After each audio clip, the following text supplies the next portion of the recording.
सर्ववेदागमज्ञानपारकां परमेश्वरीं दुष्टकष्टप्रदां वन्दे कमलामिष्टसिद्धिदां निधीनां स्वामिनीं नित्यां विष्णुवक्षस्थलस्थितां शिष्टसौख्यप्रदां वन्दे कमलामिष्टदेवतां भक्तिसाध्यां भवाराध्याम् अक्षयां धनदायिनीं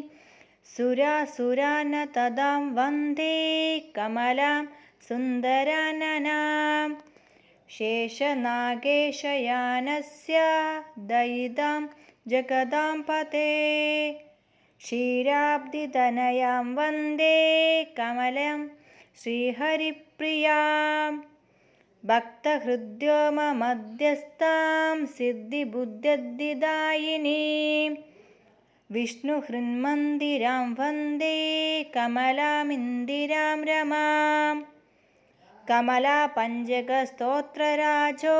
नित्यं हि पठ्यतां सुजनैर्विष्णुभक्त्यैश्च भक्तिज्ञानधनाप्तये।